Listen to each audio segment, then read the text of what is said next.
ഹരികൃഷ്ണ, ഇന്ന് ഞാൻ ഉണ്ണിക്കണ്ണൻ്റെ കുസൃതിക്കണ്ണൻ്റെ വെണ്ണമൊട്ടിക്കുന്ന ഒരു കഥ പറയാം. അതായത് പ്രഭാവതി എന്ന ഒരു ഗോപിയുടെ വീട്ടിൽ ദിവസേന പോയി കണ്ണൻ വെണ്ണ മോഷ്ടിക്കും.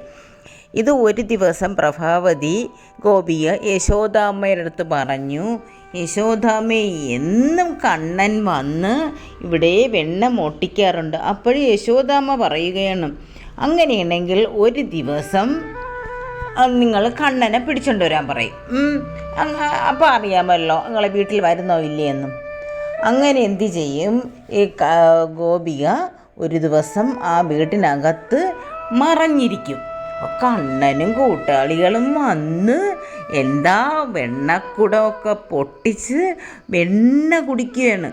ഈ സമയം എന്തു ചെയ്യും, ഈ ഗോപിക ഓടിച്ചെന്ന് കണ്ണനെ പിടിച്ചുകൊണ്ട് വന്ന് നേരെ യശോദാമ്മയുടെ അടുത്ത് കൊണ്ട് ചെല്ലും. അപ്പോൾ യശോദാമ്മ പറയും, യശോദാമ്മനെ വിളിക്കും. അപ്പോൾ യശോദാമ്മ ഒരു വടിയുമായിട്ട് വരികയാണ്. കാരണം കണ്ണനെ പിടിച്ചുകൊണ്ട് വന്നിട്ടായിരിക്കുമല്ലോ പ്രഭാവതി ഗോപിയെ വന്നിരിക്കുന്നു.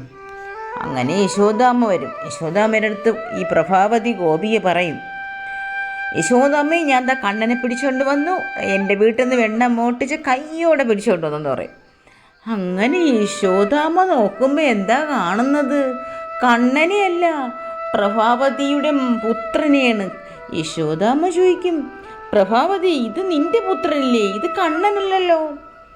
നോക്കുമ്പോൾ എന്താ എൻ്റെ കയ്യിൽ, പ്രഭാവതി നോക്കുമ്പോൾ ശരിയാണല്ലോ യശോദാമ്മ പറയുന്നത്, എൻ്റെ കയ്യിൽ ഇരിക്കുന്നത് ഇപ്പോൾ ഞാൻ പിടിച്ചോണ്ട് വന്നത് എൻ്റെ പുത്രനാണല്ലോ. ഞാൻ അവിടെ നിന്ന് പിടിച്ചോണ്ട് വന്നവരെ കണ്ണൻ എൻ്റെ കൈവശം ഉണ്ടായിരുന്നു യശോദാമ്മേ, നീ എന്താ കളിയാക്കുന്ന എന്നെ എന്ന് പറഞ്ഞുകൊണ്ട് യശോദാമ്മ അങ്ങ് അകത്തോട്ട് കയറിപ്പോവും. കുറച്ച് കഴിഞ്ഞപ്പോൾ എന്താ കണ്ണന് സ്വയം രൂപം അങ്ങ് എടുത്തിട്ട് പറയുകയാണ്, എങ്ങനെ ഇപ്പം യശോദാമ്മയുടെ അടുത്ത് കൊണ്ടുപോയി പ്രഭാവതി ഗോപിയ എന്നെ തല്ലുകൊള്ളിക്കണ്ട, അതുകൊണ്ട് ഞാൻ നിങ്ങളുടെ പുത്രൻ്റെ വേഷം എടുത്തുകൊണ്ട്, അതാണ് എൻ്റെ ഓരോ കള്ളത്തരങ്ങൾ. ഇനി എന്നെ പിടിച്ചുകൊണ്ട് വന്നാൽ നിങ്ങളുടെ ഭർത്താവിൻ്റെ രൂപം ഞാൻ എടുക്കും. ഇത് കേട്ട ഗോപിയെ വിഷമിച്ച് ലജ്ജിച്ചിട്ട് പറയും, ഇനി ഞാൻ കണ്ണനെ പിടിക്കുമല്ലോ, ഇഷ്ടം പോലെ വെണ്ണം പൊട്ടിച്ചോ. ഇങ്ങനെ പ്രഭാവതി ഗോപി എന്ത് ചെയ്യും, അവിടെ നിന്ന് അങ്ങ് പോവുകയും ചെയ്യും. അവസാനം എന്താണ് ഈ കണ്ണൻ്റെ ലീലകളാണിതെല്ലാം, കണ്ണൻ വെണ്ണം ഓട്ടിക്കാൻ ചെയ്യുന്ന ഓരോ ലീലകളാണ്.